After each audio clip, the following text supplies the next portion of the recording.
नमस्कार, बहुत स्वागत है आपका स्वदेश न्यूज में। मैं हूं आपके साथ अंशु शर्मा। 4 बड़ी खबर आप देख रहे हैं, नजर डाल लेते हैं कि आज की 4 बड़ी खबर कौन सी है। पहली बड़ी खबर मिलेंगे जहां पर यूपी में तीसरे चौथे चरण के लिए बीजेपी आज उम्मीदवारों की सूची जारी करेगी और पार्टी ने ज्यादातर पुराने चेहरों पर फिर से दाव लगाया है। कई मौजूदा विधायकों के टिकट काटने की भी उम्मीद है। दूसरी बड़ी खबर मिलेंगे जहां पर सीएम शिवराज सिंह चौहान आज कलेक्टर, कमिश्नर, आईजी, एसपी से कॉन्फ्रेंस करेंगे, जिसमें कोरोना नियंत्रण, कानून व्यवस्था की समीक्षा होगी, टीकाकरण की रिपोर्ट भी वो लेंगे। तीसरी बड़ी खबर मिलेंगे जहां पर यूपी में दूसरे चरण के लिए कल से पर्चा जो है वो दाखिल होगा और 9 जिलों में 65 सीटों पर 14 फरवरी को मतदान होना है। तीसरे दिन ये प्रक्रिया चलेगी। चौथी और अंतिम बड़ी खबर मिलेंगे जहां पर आज से बीजेपी का बूथ विस्तारक अभियान शुरू होगा। 65,000 बूथों पर एक साथ ये अभियान शुरू होने जा रहा है। सीएम शिवराज सिंह चौहान और वीडी शर्मा इसका शुभारंभ करेंगे। चलिए पहली बड़ी खबर की ओर रुख करेंगे जहां पर उत्तर प्रदेश में तीसरे और चौथे चरण में होने वाले विधानसभा चुनावों के लिए भाजपा ने प्रत्याशियों के नाम फाइनल कर लिए हैं। प्रधानमंत्री नरेंद्र मोदी की अगुवाई में बुधवार को नई दिल्ली स्थित भाजपा मुख्यालय में हुई पार्टी की केंद्रीय चुनाव समिति की बैठक में इन नामों पर अंतिम मुहर लगी। पार्टी सूत्रों की माने तो इसमें कुछ सीटों को छोड़कर कानपुर, बुंदेलखंड, ब्रज के बाकी बचे जिलों और अवध क्षेत्र की सीटें शामिल हैं। पार्टी ने अपने ज्यादातर स्थानों पर मौजूदा विधायकों पर ही ये भरोसा जताया है। भाजपा प्रत्याशियों के नामों का ऐलान आज होने की पूरी संभावना है। प्रदेश में तीसरे चरण में 20 फरवरी को मतदान होना है और इस चरण में 16 जिलों की 59 सीटें शामिल हैं, जबकि चौथे चरण का मतदान 23 फरवरी को होगा और इस चरण में राजधानी लखनऊ समेत 9 जिलों की 60 सीटें शामिल हैं। पार्टी इनमें से आज करीब 100 प्रत्याशियों के नामों का ऐलान कर सकती है, जबकि बाकी के नामों के चयन के लिए राष्ट्रीय अध्यक्ष को अधिकृत किया जाएगा। खबर है कि तीसरे और चौथे चरण में भी पार्टी शुरुआती चरणों की भांति टिकट वितरण में दलितों और पिछड़ों को वरीयता देने के फॉर्मूले पर आगे बढ़ रही है।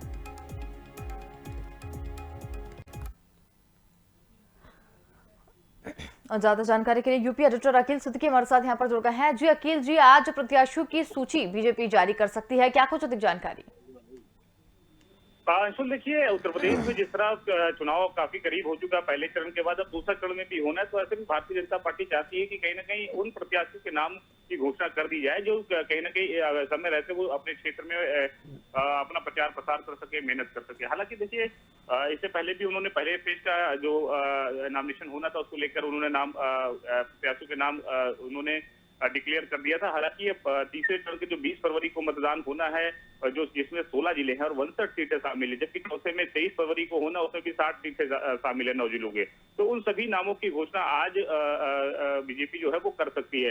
हालांकि बीजेपी कई सेटिंग एमएलए की भी टिकट जो थे वो काट चुकी है। नए लोग जो आए हुए हैं उनको भी वो मौका दे रही है। हालांकि बहुत से जो टिकट कटे हैं उनका ये तर्क था कि उन लोगों ने क्षेत्र में ठीक से काम नहीं किया है, योजनाओं का लाभ लाभार्थियों को नहीं पहुंचाया है। तो तमाम उनके जो रिपोर्ट है सर्वे में, उसको लेकर भारतीय जनता पार्टी और हाईकमान यानी दिल्ली ने वो तय किया और वहां पर जब रिपोर्ट गई तो उस आधार पर जब बैठक हुई, बैठक के बाद उस नामों पर मुहर नहीं लग पाई। हालांकि जिन लोगों को मौका दिया गया है उन पर बीजेपी काफी उम्मीद जता रही है। दूसरे दलों से भी लोग जो आए हैं उनको भी इस दूसरे चरण के और तीसरे चरण के जहां पे मतदान होने हैं वहां पर भी मौका दिया जा रहा है। हालांकि निश्चित तौर पे ये देखने को मिल रही है, चाहे वो पिछड़ों की वरीयता जो है वो सबसे ज्यादा, दलितों और पिछड़ों की वरीयता सबसे ज्यादा बीजेपी इस समय दे रही है। हालांकि स्वामी प्रसाद मौर्य और दारा सिंह चौहान जैसे बड़े नेता रहे हैं जिनका पूर्वांचल में दबदबा रहा है, तो ऐसे में कहीं ना कहीं वो पार्टी छोड़ के जाने के बाद कहीं ना कहीं बीजेपी उस विरासत को बचाने के लिए कहीं ना कहीं उन क्षेत्रों में अब दलित और पिछड़ों को टिकट सबसे ज्यादा दे रही है। हालांकि पहला इतिहास रहा है कि बसपा ने ही सबसे ज्यादा टिकट दिया, उसके बाद बीजेपी अब दे रही है। तो ऐसे में अब बीजेपी उन पर भरोसा जता रही है। उनके लेकर देखिए, केंद्र सरकार में जब सरकार बनी उसके बाद भी और उत्तर प्रदेश के 7 नए चेहरों को जो पिछड़े क्षेत्र से आते थे पूर्वांचल से, उनको 7 मंत्रियों को दर्जा दिया उन चेहरों को। तो कहीं ना कहीं उन पर कहीं ना कहीं बड़ी उम्मीद जता रही है। हालांकि ये देखने वाली बात होगी कि कितना फायदा होता है, ये चुनाव का नतीजा तय करेगा। लेकिन बीजेपी समय रहते उन सभी लिस्टों को फाइनल जल्द से जल्द हाईकमान करती हुई नजर आ रही है। चलिए अकील जी, बहुत धन्यवाद हमारे साथ में जुड़ने के लिए, तमाम जानकारी हमारे साथ साझा करने के लिए। बड़ी खबर आपको बता रहे हैं जहां पर पार्टी में ज्यादातर पुराने चेहरों पर फिर से दाव लगाया है। केंद्रीय चुनाव समिति की बैठक पर मुहर लगी है। बीजेपी आज जारी करेगी प्रत्याशियों की दूसरी सूची।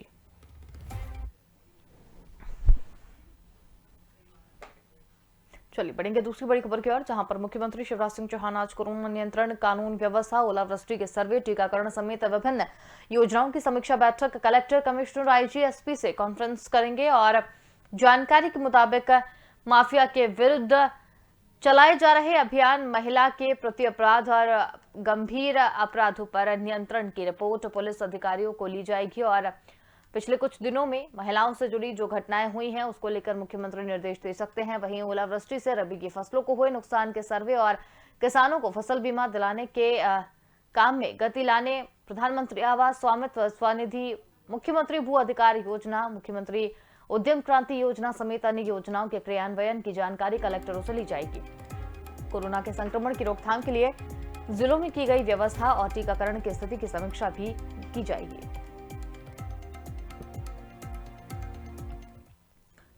ये बड़ी खबर आपको बता रहे हैं, शिवराज अब एक्शन में दिखाई दे रहे हैं। कोरोना को लेकर सख्त निर्देश भी दिए गए हैं।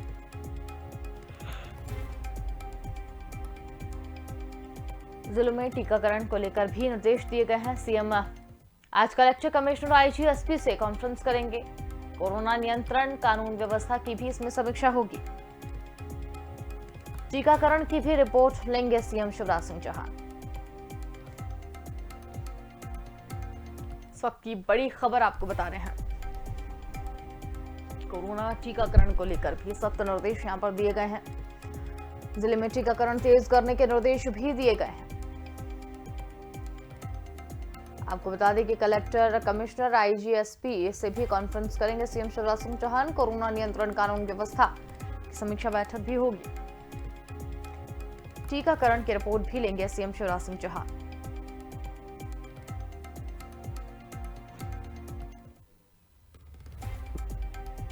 इस वक्त की बड़ी खबर आपको बता रहे हैं।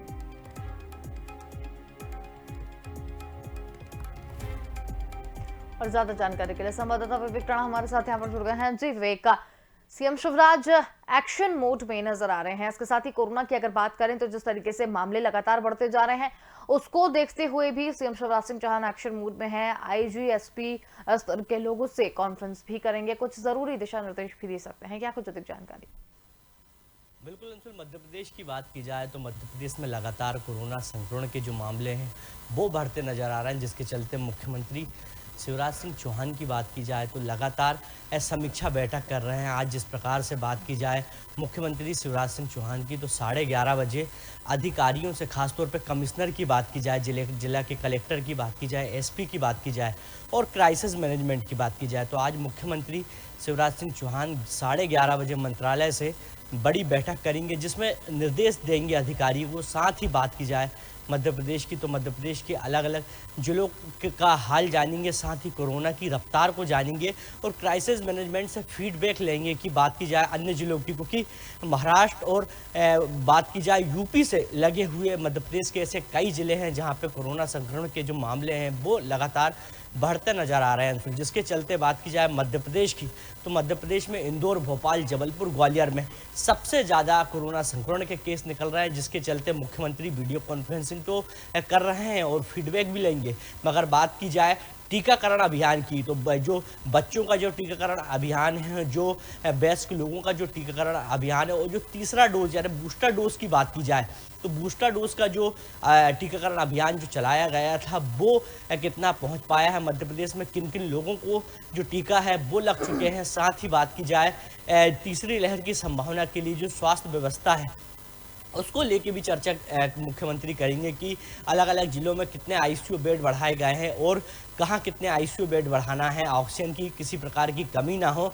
साथ ही बात की जाए क्राइसिस मैनेजमेंट की, तो लगातार क्राइसिस मैनेजमेंट की मुख्यमंत्री शिवराज सिंह चौहान बैठक कर रहे हैं, उनसे फीडबैक ले रहे हैं। कुछ दिन पहले भी एक बड़ी बैठक बुलाई गई थी जिसमें स्कूल संबंधित बड़ा निर्णय लिया गया था, तो ऐसी संभावना जताई जा रही है कि जिस प्रकार से आज मुख्यमंत्री अधिकारियों से और क्राइसिस मैनेजमेंट के जो लोग हैं उनसे कहीं ना कहीं वीडियो कॉन्फ्रेंसिंग के माध्यम से आज बैठक करेंगे। तो उसमें मध्य प्रदेश में अलग अलग जिलों की बात की जाए या पूरे मध्य प्रदेश की बात की जाए तो मध्य प्रदेश के लिए कोई बड़ा जो फैसला है कोरोना संक्रमण को देखते हुए वो मुख्यमंत्री ले सकते हैं, या हो सकता है कि मध्य प्रदेश में और भी सख्ती बढ़ सकती है। क्योंकि राजधानी भोपाल की बात की जाए अंशुल, तो लगातार राजधानी भोपाल के जिस प्रकार से जो कोरोना संक्रमण के जो आंकड़े हैं, जो लगातार एक दिन की बात की जाए तो 24 घंटों में करीब 500 से ज़्यादा पॉजिटिव मरीज आ रहे हैं, जिसके चलते हो सकता है कि मध्य प्रदेश के कई ऐसे जिले हैं जहाँ सख्ती और भी बढ़ाई जा सकती है। जी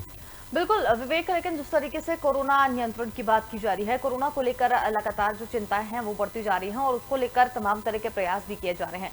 कानून व्यवस्था को लेकर भी समीक्षा बैठक आज करी जा रही है। कानून व्यवस्था को लेकर क्या कुछ दिशा निर्देश दिए जा सकते हैं? बिल्कुल, कानून व्यवस्था की बात की जाए तो मुख्यमंत्री 11:30 बजे मंत्रालय से वीडियो कॉन्फ्रेंसिंग के माध्यम से कमिश्नर, एसपी, आईजी इनकी वीडियो कॉन्फ्रेंसिंग के माध्यम से जो बैठक करेंगे, जिसमें मध्य प्रदेश की बात की जाए तो मध्य प्रदेश में किस प्रकार से जो कानून व्यवस्था है उसको दुरुस्त रखा जाए। क्योंकि बात की जाए राजधानी भोपाल और इंदौर की तो दोनों ही जगह पुलिस कमिश्नर जो व्यवस्था है वो लागू कर दी गई है। बात की जाए बदमाशों की या अपराध की बात की जाए तो अपराध पर नकेल कसने के लिए प्रदेश सरकार ने एक बड़ा कदम उठाया है। और बात की जाए अन्य जिलों की तो अन्य जिलों में किस प्रकार से जो अपराध है उस पर नकेल कसा जाए और अपराध मध्य प्रदेश में कम हो, जिसके चलते ये जो बैठक है बड़ी अहम मानी गई है।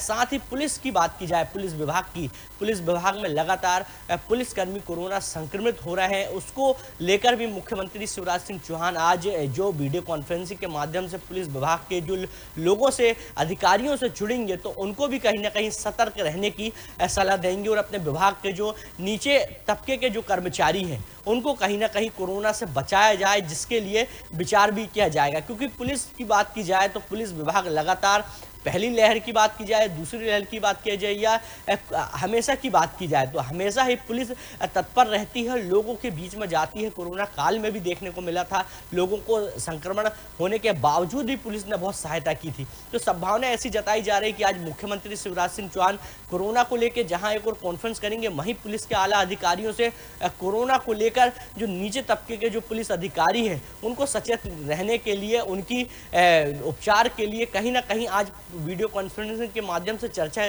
की जाएगी। जी चलिए विवेक का बहुत धन्यवाद हमारे साथ में जुड़ने के लिए, तमाम जानकारी हमारे साथ साझा करने के लिए। बड़ी खबर आपको बता रहे हैं जहां पर एक्शन में शिवराज हैं, टीकाकरण की भी समीक्षा बैठक लेंगे, ओलावृष्टि के सर्वे की भी रिपोर्ट लेंगे।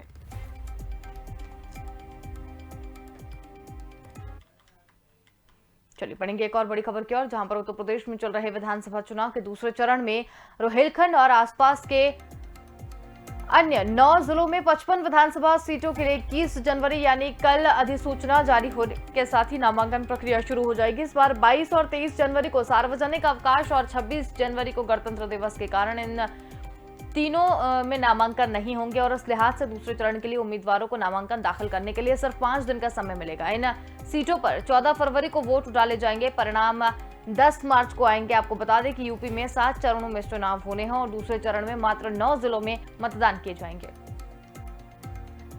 इस वक्त की बड़ी खबर आपको बता रहे हैं, दूसरे चरण के लिए नामांकन कल से, यूपी में दूसरे चरण के लिए नामांकन कल से किए जाएंगे। 9 जिलों में 55 सीटों पर 14 फरवरी को मतदान होना है। 3 दिन ये प्रक्रिया भी चलेगी। 6 दिन का समय है, लेकिन 3 अवकाश के कारण 3 दिन में ही दाखिल होंगे पर्चे। 55 विधानसभा सीटों के लिए भरे जाएंगे पर्चे। ज्यादा जानकारी के लिए यूपी एडिटर अखिल सिद्दीकी हमारे साथ यहाँ पर जुड़ गए हैं। जी अखिल जी, दूसरे चरण की अगर बात करें तो उसके नामांकन पर्चे कल से दाखिल किए जा सकते हैं, क्या कुछ अधिक जानकारी?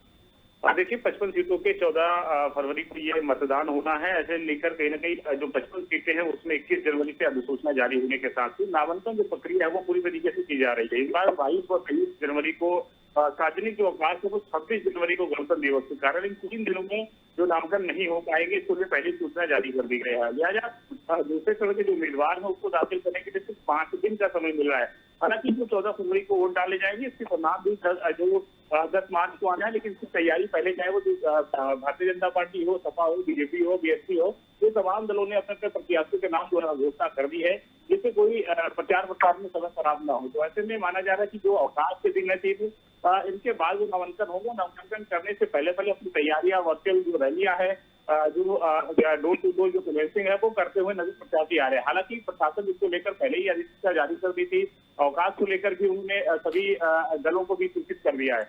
तो ऐसे में माना जा रहा है कि जो दूसरे चरण को जो पर्चा दाखिल होना है कल, तो उसकी शुरुआत कर दी है। हालांकि निश्चित तौर पे जो नामांकन करने के बाद जो पर्चा और भी आगे की है पर्चा वापस लेने के लिए, उसकी तैयारी पहले भी कर दी गई, उसकी सूचना भी दे दी गई। हालांकि प्रत्याशी एक दिन में पर्चा दाखिल कर देते, जिनको उठाना होता है पर्चा, वो भी उस समय उठा लेते हैं। तो ऐसे में अवकाश को देखते हुए पहले ही जानकारी प्रशासन ने दे दी है, और प्रत्याशी की जो नामांकन करने के लिए जो सभी दलों ने अपने अपने प्रत्याशियों के नाम घोषणा कर दी है, वो भी अपनी तैयारियों में जुट हैं। जी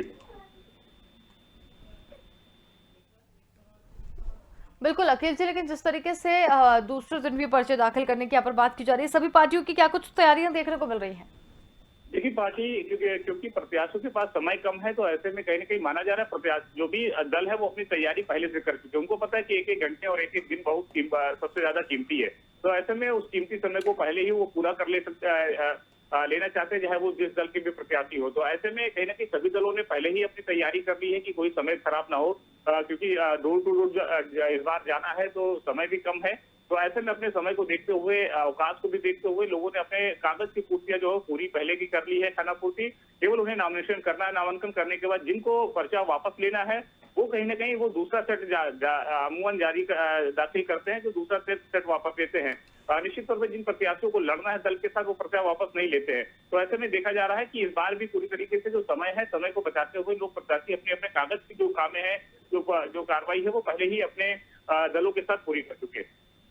चलिए अखिल जी, बहुत धन्यवाद हमारे साथ जुड़ने के लिए और तमाम जानकारी हमारे साथ साझा करने के लिए। बड़ी खबर आपको बता रहे हैं, दूसरे चरण के लिए नामांकन कल से है। यूपी में दूसरे चरण के लिए कल से पर्चा दाखिल शुरू हो जाएगा। इसके साथ ही 9 जिलों में 55 सीटों पर 14 फरवरी को मतदान होने हैं। 3 दिन ये प्रक्रिया चलेगी।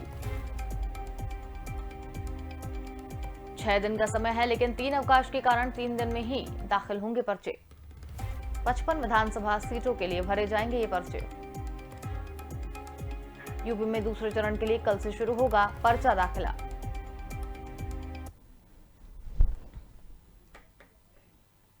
चलिए बढ़ेंगे एक और बड़ी खबर की ओर, जहां पर भारतीय जनता पार्टी के पितृ पुरुष स्वर्गीय कुशाभाऊ ठाकरे के जन्म शताब्दी वर्ष में संगठन पर्व के तहत भाजपा कल से 10 दिवसीय बूथ विस्तारक अभियान शुरू कर रही है। और इस अभियान के अंतर्गत मुख्यमंत्री शिवराज सिंह चौहान, भाजपा के प्रदेश अध्यक्ष विष्णुदत्त शर्मा, केंद्रीय मंत्री और प्रदेश पदाधिकारी जनप्रतिनिधि विस्तारक के रूप में बूथ केंद्रों पर पहुंचेंगे। प्रदेश अध्यक्ष विष्णु शर्मा विस्तारक के रूप में छतरपुर की राजनगर विधानसभा के उदयपुरा मंडल से इस अभियान का श्री गणेश करेंगे। वहीं केंद्रीय मंत्री नरेंद्र सिंह तोमर मुरैना, फग्गन सिंह कुलस्ते लखनादौन, प्रहलाद पटेल जबेरा के तेंदुखेड़ा के बूथ पर विस्तारक योजना का हिस्सा बनेंगे। और इसके साथ ही बीजेपी के सभी सांसद अपनी लोकसभा के बूथ, मंत्री एवं विधायक अपनी विधायकी और अपनी विधानसभा के बूथों पर रहेंगे। इसके साथ ही मुख्यमंत्री शिवराज सिंह चौहान 21 जनवरी को सोनकच्छ के बूथ पर पहुंचेंगे। आपको बता दें कि अभियान के तहत प्रदेश में 65,000 पर 20,000 विस्तारक का हर दिन अपने 10 घंटे देंगे। और इस अभियान को बीजेपी के मिशन 2023 से जोड़ा जा रहा है। और ज्यादा जानकारी के लिए संवाददाता विवेक राणा हमारे साथ यहाँ पर जुड़ गए हैं। जी विवेक, बूथ विस्तारक अभियान आज से शुरू हो रहा है, सभी को अपनी अपनी जिम्मेदारी यहाँ पर दे दी गई है, क्या कुछ अधिक जानकारी? बिल्कुल अंशुल, बीजेपी पार्टी की बात की जाए तो भारतीय जनता पार्टी लगातार अब 2023 के विधानसभा चुनाव की जो तैयारी में जुट गई है, क्योंकि ज़मीनी हकीकत की बात की जाए तो लगातार ज़मीनी हकीकत तराशने के लिए बीजेपी पार्टी द्वारा बड़ी बैठक की जा रही है। लगातार जो छोटे कार्यकर्ता हैं, यानी बूथ स्तर के जो कार्यकर्ता हैं, उनकी भी कहीं ना कहीं बैठक बुलाई जा रही है, देखने को मिल रही। मगर आज की बात की जाए तो आज से ही मध्य प्रदेश में जो बूथ विस्तारक जो कार्यक्रम कार्यक्रम है स्वर्गीय कुशाभाऊ ठाकरे की जन्म शताब्दी में पूरा मध्य प्रदेश में कार्यक्रम चल रहा था। अलग अलग जिलों की बात की जाए तो अलग अलग जिलों में बीजेपी पार्टी के जो कार्यकर्ता हैं वो कहीं ना कहीं कार्यक्रम कर रहे थे अलग अलग तरीके से। मगर बात की जाए बूथ विस्तार की तो बूथ विस्तार के लिए लगातार बड़ी बैठक भी बुलाई गई थी, संभागवार बैठक रखी गई थी प्रदेश बीजेपी कार्यालय। मगर आज की बात की जाए तो आज से ही पूरे मध्य प्रदेश में 10 घंटे तक बूथ विस्तार के लिए बीजेपी पार्टी के जो पदाधिकारी हैं, जो मंत्री हैं, सांसद हैं, जो जनप्रतिनिधि हैं, वो सभी अपने क्षेत्र में रहेंगे और लोगों को कहीं ना कहीं जोड़ते नजर आएंगे। क्योंकि बात की जाए बीजेपी पार्टी की तो बीजेपी पार्टी द्वारा बूथ विस्तार के लिए लोगों को जोड़ने के लिए कहीं ना कहीं एक डिजिटल ऐप यानी संग ऐप का भी लॉन्चिंग कुछ दिन पहले की गई थी। मगर बात की जाए 64,000 बूथ की, क्योंकि 64,000 बूथों में ये पूरा कार्यक्रम चलेगा, जिसमें बात की जाए सभी केंद्रीय मंत्रियों की बात की जाए या बात की जाए मंत्री विधायक सांसदों की, सभी अपने क्षेत्र में रहेंगे। वहीं मुख्यमंत्री शिवराज सिंह चौहान की बात की जाए तो मुख्यमंत्री शिवराज सिंह चौहान कल पहुंचेंगे और इसका शुभारंभ करेंगे। मगर बात की जाए आज से तो आज ही इसका शुभारंभ हो चुका है और अलग अलग क्षेत्रों की बात की जाए तो अलग अलग क्षेत्रों में जो मंत्री हैं, सांसद हैं, वो सभी पहुंच रहे हैं। क्योंकि बूथ विस्तार की योजनाओं की बात की जाए तो बीजेपी का पूरा जो फोकस है, जो हारे हुए जो बूथ है, करीब मध्य प्रदेश की बात की जाए तो मध्य प्रदेश में 35,000 ऐसे बूथ हैं जहां पर 2018 के चुनाव में बीजेपी पार्टी हारी थी। तो हारे हुए बूथों पे जो कार्यकर्ता हैं वो पूरा फोकस बनाए हुए हैं, पदाधिकारी बनाए हुए हैं और हारे हुए बूथों पर कमी ढूंढ रहे हैं कि 2018 में बीजेपी पार्टी को ये 35,000 बूथ में हार को मिली। हार का कारण जान रहे हैं और साथ ही प्रदेश सरकार की तमाम जो योजना है वो बूथ विस्तार के माध्यम से आम जनता तक पहुंचा रहा है और आम जनता को बीजेपी की विचारधारा से जोड़ने के लिए और बीजेपी संगठन से जोड़ने के लिए आज से बूथ विस्तार योजना का जो शुभारंभ है वो अंशुल हो चुका है। जी बिल्कुल विवेक, तो अभियान के तहत अगर बात की जाए 65,000 बूथों पर 20,000 विस्तारक हर दिन अपने 10 घंटे देंगे। इस अभियान को मिशन 2023 से भी जोड़ा जा रहा है। बिल्कुल आपका कहना सही है कि 2023 में जिस तरीके से चुनाव होने वाले हैं उसको लेकर अभी से बीजेपी ने जो है काम शुरू कर दिया है। तो 10 घंटे देने का और 65,000 जो विस्तारक है वो किस तरीके से काम करेंगे? बिल्कुल अंशुल, 10 घंटे की बात की जाए तो अभी कुछ दिन पहले ही प्रदेश बीजेपी कार्यालय में जो एक बड़ी बैठक बुलाई गई थी, जिसमें जो बूथ विस्तारक जो लोग हैं यानी एक बूथ से 2 लोगों को ट्रेनिंग दी गई थी। और साथ ही बात की जाए बूथ विस्तारक की तो बूथ विस्तारक में एक व्यक्ति 3 लोगों को ट्रेनिंग देगा क्षेत्र में जाके, और वो जो 3 लोग हैं वो एक व्यक्ति जो है वो फिर 3 लोगों को ट्रेनिंग देगा। यानी ये पूरी चेन जो प्रक्रिया है वो कहीं ना कहीं बीजेपी ने शुरू कर दी है। और साथ ही डिजिटल की बात की जाए, सोशल मीडिया की बात की जाए तो संग ऐप भी बनाया गया है, जिसमें बीजेपी पार्टी ने एक टारगेट रखा कि बीजेपी की विचारधारा और बीजेपी से जोड़ने के लिए करीब 10 लाख लोगों का ऐप के माध्यम से टारगेट रखा गया है। वहीं बूथ विस्तारक की बात की जाए तो जो हारे हुए जो बूथ है, करीब 2018 के आंकड़े यदि उठा के देखें तो 35,000 ऐसे बूथ हैं जहां बीजेपी को करारी हार मिली थी। उन बूथों पर बीजेपी ने काम करना शुरू कर दिया है, उन बूथों को मजबूत करना शुरू कर दिया है। हार का कारण जान रहे हैं जो कार्यकर्ता हैं और साथ ही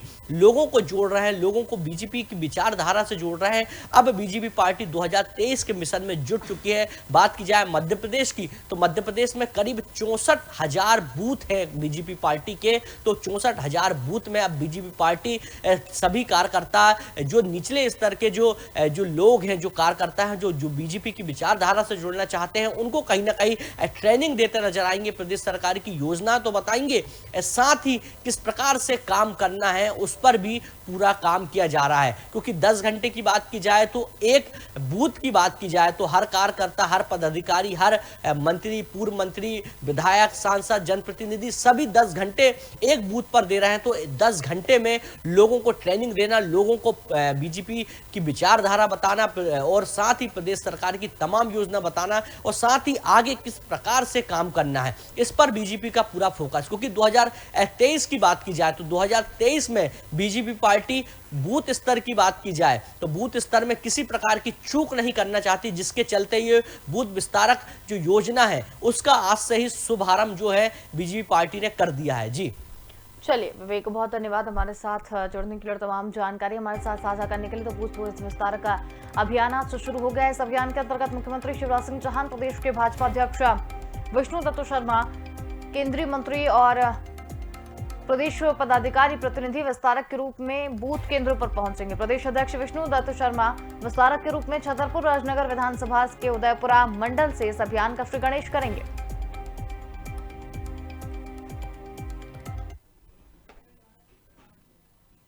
और फिलहाल के लिए इस बुलेटिन में इतना ही। देखते रहिए स्वदेश न्यूज, क्योंकि ये सबसे पहले तेज।